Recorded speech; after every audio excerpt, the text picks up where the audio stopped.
I'm available 24/7 to help solve issues. Right. Call me 3 a.m. on a Sunday morning, I don't care.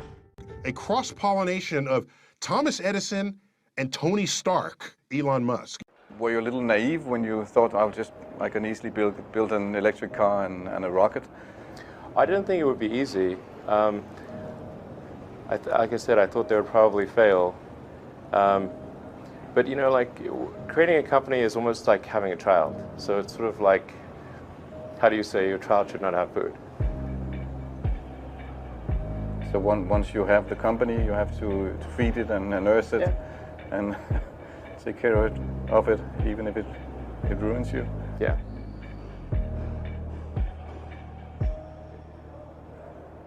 But suppose there were some tough times in 2008, end of 2008.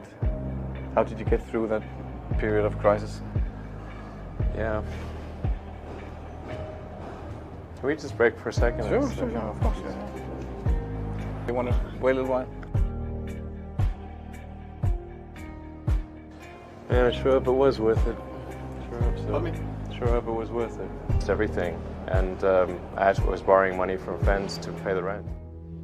Well, I mean, Tesla really faced a severe threat of death due to the Model 3 production ramp. Essentially, the company was bleeding money like crazy, and just if we didn't solve these problems in a very short period of time, we would die. And it was extremely difficult to solve them. How close to death did you come? Within single-digit weeks. 22 hours a day, or like what? How many I hours? was working, so 7 days a week, sleeping in the factory. I worked everywhere from I worked in the paint shop, general assembly, body shop. You ever worry about yourself imploding? Like it's just too much? Absolutely. No one should put this many hours into work. This is not good. People should not work this hard. They should not do this. It's very painful. Painful in what sense? It hurts my brain and my heart. Where do you come up with your best ideas? Are you on vacation, or are you kind of just like in the middle of the night you wake up and start drawing things down? Or You know, sounds really cliche, but like the shower is probably like you know, wake up and go to shower in the morning. And I think actually what's really happened is kind of stuff is percolated in the subconscious. Right. And it's not really occurring in the shower, but you're kind of getting the results of last night's, you know, computation, basically. Right. Whatever area that you get into, given that, you know, even if you're the best, there's always a chance of failure. So I think it's important that you really like whatever you're doing. If you don't like it, life is too short.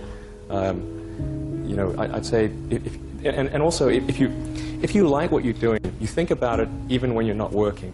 I mean, it's something that your mind is drawn to, and if you don't like it, you just really can't make it work, I think. When you had that third failure in a row, did you think, I need to pack this in? Never. Why not? I don't ever give up. I mean, I'd have to be dead or completely incapacitated. Starting a business, I'd say, number one is have a high pain threshold. That's it.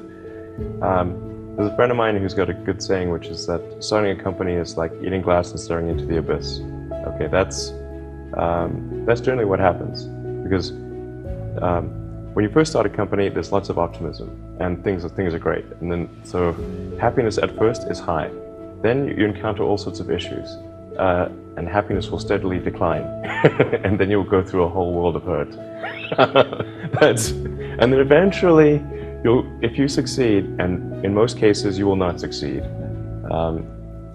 and Tesla almost didn't succeed, came very close to failure. Then if you succeed, then after a long time you will finally get back to happiness. I think too is you've got to make sure that whatever you're doing is a great product or service. It has to be really great. And I go back to what I was saying earlier, where if you're a new company, I mean, unless it's like some new industry or new market that, if it's an untapped market, or then you have more ability to,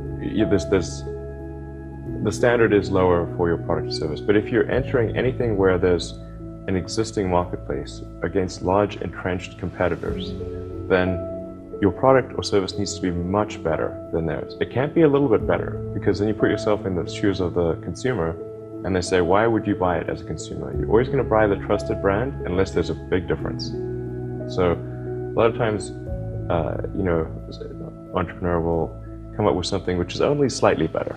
And it can't just be slightly better. It's got to be a lot better. Number 3, I'd say, is constantly seek criticism.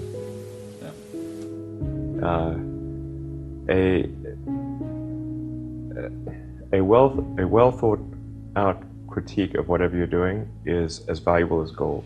And you should seek that from everyone you can, but particularly your friends. Usually your friends know what's wrong, but they don't want to tell you because they don't want to hurt you. So lift you up, sort of. yeah. So they'll say, oh, I wouldn't encourage my friend, so I'm not going to tell him what I think is wrong with this product. Yeah. It doesn't mean your friends are right, but very often they are right. And you at least want to listen very carefully to what they say. And to everyone, if you're looking for, basically, you should take the approach that you're wrong. You know, that you, the entrepreneur, are wrong. Your goal is to be less wrong.